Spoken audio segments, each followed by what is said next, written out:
பொதுத் தேர்வு 2026 வெற்றி இங்கே தொடங்குகிறது. Hello 10th standard students, public exam வந்து ஃபஸ்ட் டைம் எழுத போகிறீங்க. உங்கள் எல்லாருக்குமே வந்து ஒரு வித பயம் இருக்கும். ஸோ அந்த பயம் வந்து யாருக்குமே தேவையில்லை. ஏன்னா அஸ் யூஷுவல் ஸ்கூலில் எப்படி எக்ஸாம் எழுதுனீங்களோ அதே மாதிரி தான் இங்கேயும் எழுத போகிறீங்க, அவ்வளோதான். ஸோ சென்டர் போட்டிருக்காங்க உங்களுக்கு, எல்லா ஸ்கூல் பசங்க வந்து கலந்து வருவாங்க, அவ்வளோதான். ஸோ அதனால் யாருமே பயப்பட தேவையில்லை.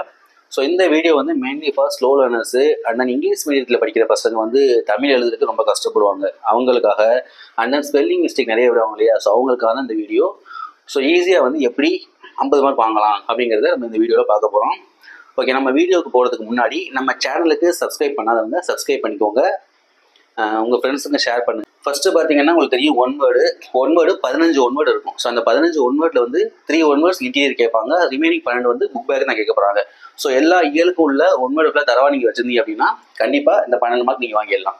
ஓகே, நெக்ஸ்ட்டு 4 2 மார்க் நீங்கள் எழுதணும். அந்த 4 2 மார்க்கில் 2 2 மார்க் வந்து ஈஸியாக எழுதலாம். ஒன்று குறள், நீங்கள் ஸ்டார்டிங்லேருந்தே வந்து குறள் வந்து படிச்சுட்டு தான் இருப்பீங்க. ஸோ குறள் எல்லாருமே படிச்சிருப்பீங்க. ரெண்டாவது விடைக்கேற்ற வினா, அதாவது 2 சென்டென்ஸ் கொடுத்துருப்பாங்க. அந்த 2 சென்டென்ஸில் வந்து அதை வச்சு நம்ம வந்து கொஸ்டின் மேக் பண்ணணும். அதாவது ஆன்சர் கொடுத்துருப்பாங்க, அதுக்கு நம்ம கொஸ்டின் எழுதணும். கொஸ்டின் எழுதி லாஸ்ட்டில் கொஸ்டின் மார்க் கண்டிப்பாக போட்டுருங்க. ஸோ அதுக்கு 2 மார்க் ஈஸியாக அந்த 2 + 2 4 மார்க் வாங்கிடலாம். அதுக்கப்புறம் 7 2 மார்க் கொடுத்துருப்பாங்க, அதில் வந்து நம்ம 5 எழுதணும். அந்த 5 2 மார்க்கில் வந்து பகுபத உறுப்பிலக்கணம், கலைச்சொல், அந்த இருசொல். ஸோ பகுபத உறுப்பிலக்கணம்னா ஒரு வார்த்தை கொடுத்துருப்பாங்க, அதை நம்ம பிரித்து எழுத போகிறோம். பிரித்து எழுதுனீங்க அப்படின்னாவே உங்களுக்கு 1 மார்க் கிடைச்சிடும்.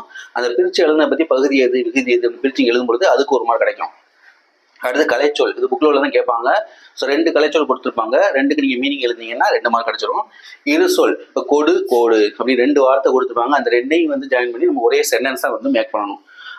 அதுக்கு வந்து 2 மார்க். அப்போ ஈஸியாக இதில் வந்து 6 மார்க் வந்து எல்லாருமே வாங்கிடலாம். அப்போ 14 16 6 22 மார்க் ஈஸியாக வாங்கியாச்சு. அதுக்கடுத்து 10 வினா, அதாவது ஒரு பேராகிராஃப் கொடுத்துருப்பாங்க, கீழே ஒரு 3 கொஸ்டின் கேட்டிருப்பாங்க. அந்த 3 கொஸ்டினுக்குள்ள ஆன்சர் வந்து அந்த பேராகிராஃப்லேயே இருக்கும். ஸோ ஈஸியாக நீங்கள் பார்த்து எழுதுறது தான்.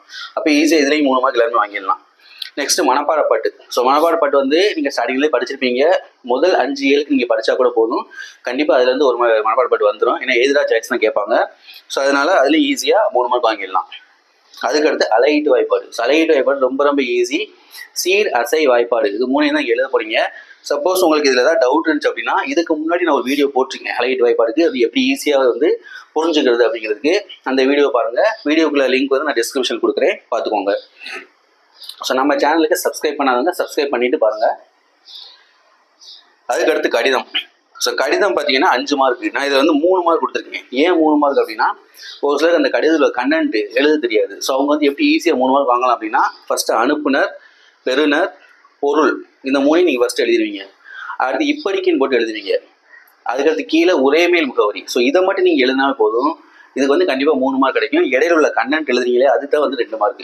அப்போ அது கண்டென்ட் தெரியாதவங்க இதை மட்டும் எழுதினாலும் போது ஈஸியாக 3 மார்க் வாங்கிடலாம். அதே போல் ஃப்ரெண்டுக்கோ இல்லை ரிலேஷனுக்கு நீங்கள் கடிதம் எழுதும்போது மேலே வந்து இடம் நாள் போடுவீங்க, அதுக்கடுத்து அன்புள்ள நண்பனுக்கு அது போடுவீங்க, அதுக்கடுத்து கீழே இப்படிக்கு போடுவீங்க, அடுத்து உரைமேல் முகவரி போடுவீங்க. ஸோ இதுக்கு எல்லாத்துக்குமே வந்து மார்க் உண்டு. அந்த கண்டென்ட்டுக்கு 2 மார்க். ஸோ அதுக்கும் அதே போல் 3 மார்க் ஈஸியாக நீங்கள் வாங்கலாம். அடுத்து படிவம். படிவம் வந்து 4 படிவம் இருக்குது.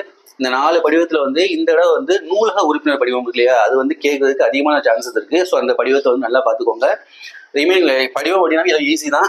உங்களுக்கு படிவத்தை பொறுத்தவரைக்கும் கண்டென்ட் கொடுத்துருவாங்க. அந்த கண்டென்ட்டில் உள்ள நேமு, அவங்க அப்பா பேர் என்ன கொடுத்துருக்காங்களோ அதைத்தான் நீங்கள் வந்து படிவத்தில் எழுதணும். உங்கள் பேரை மாற்றி எழுதிடாதீங்க. அடுத்து கவிதை. கவிதையை வந்து ஒரு படம் கொடுத்துருப்பாங்க, ஒரு படம் கொடுத்து நம்ம கவிதை எழுதணும். இல்லைன்னா படம் கொடுத்து சென்டென்ஸ் எழுத சொல்லுவாங்க. நீங்கள் அது உங்களுக்கு தெரிஞ்ச வரைக்கும் எழுதுங்க, எப்படி எழுதினாலும் சரி. அதில் நீங்கள் தப்பாக எழுதினா கூட பரவாயில்ல, 2 மார்க் வந்து கண்டிப்பாக கொடுத்துருவாங்க. ஸோ அதனால் மிஸ் பண்ணாமல் எழுதிருங்க. அடுத்து தமிழாக்கம் எழுதுனா, தமிழக பொறுத்தளவுக்கு இயல் 9 இயலுக்கு நீங்கள் படிக்கணும். ஸோ படிச்சிருக்கணும். அப்படி இல்லை அப்படின்னா வினாங்கிறது ஒரு கொஸ்டின் கேட்பாங்க, நீங்கள் பொதுவாக எழுதுற மாதிரி. இப்போ வந்து ஒரு மாணவன்னா வந்து எப்படி அவனோட நட்பண்புகள் எப்படி இருக்கணும், அவன் வந்து மற்றவங்களுக்கு எப்படி உதவி செய்வான், அந்த மாதிரி வந்து பொதுவாக ஜென்ரலாக எழுதுமா கேட்பாங்க. ஸோ இது நீங்கள் படித்து எழுதுறத விட இது நீங்கள் சொந்தமாக எழுதுறீங்க அப்படின்னா ஒரு தப்பாக எழுதினா கூட பரவாயில்ல. ஸோ எழுதினா கூட உங்களுக்கு வந்து 2 மார்க் கிடச்சிருக்கும். அப்போ ஈஸியாக வந்து இவ்வளோ மார்க் நீங்கள் ஈஸியாக வாங்கிடலாம். அடுத்து நெடுவினா. நெடுவினால ஃபர்ஸ்ட்டு செய்யுள் உரைநடை, அடுத்து துணைப்பாடம், அதுக்கடுத்து கற்ற. நெடுவினா பொறுத்தவரைக்கும் நீங்கள் முன்னுரை முடிவுரை 2 நெடுவினா இல்லையா, ஸோ அதில் முன்னுரை முடிவுரை நீங்கள் எழுதினாவே 2 மார்க் கிடச்சிரும். அப்போ 4 மார்க் ஆயிடுச்சு. கற்றையில் வந்து 2 டாபிக் அவங்க கொடுத்துருப்பாங்க. அவங்களே சப்மிட்டிங் எல்லாமே கொடுத்துருப்பாங்க. முன்னுரை முடிவு எல்லாமே கொடுத்துருப்பாங்க. ஸோ அதை நீங்கள் எழுதி உங்களுக்கு தெரிஞ்சதை பற்றி ஏதாவது எழுதி வச்சிங்கன்னா போதும். ஈஸியாக அது 8க்கு 4 மார்க் கண்டிப்பாக கிடைக்கும். ஸோ டோட்டலாக பார்த்தீங்கன்னா 51 மார்க். அப்போ ஈஸியாக வந்து 50 மார்க் வந்து எல்லாருமே வாங்கலாம். ஸோ இதில் நீங்கள் என்ன படிக்க போகிறீங்க அப்படின்னா 1 மார்க் படிக்க போகிறீங்க, மனப்பாட பாட்டு படிக்க போகிறீங்க, அவ்வளோதான். அது 2 தான் படிக்க போகிறீங்க. இது எதுவுமே படிக்க தேவையில்லை. இதெல்லாம் நீங்களே எழுதுறது தான். சரி, ஓகே. ஸோ தமிழ் எக்ஸாம் வந்து ஈஸியாக தான் வரும். யாருமே பயப்பட தேவையில்லை. எல்லாருக்குமே ஆல் தி பெஸ்ட்டு. எல்லாருமே வந்து 50 மார்க் வாங்கணும். நல்லா படிக்கிற பசங்க எல்லாருமே வந்து 90+, 95+ வாங்குறதுக்கு ட்ரை பண்ணுங்கள். Okay, all the best. Thank you.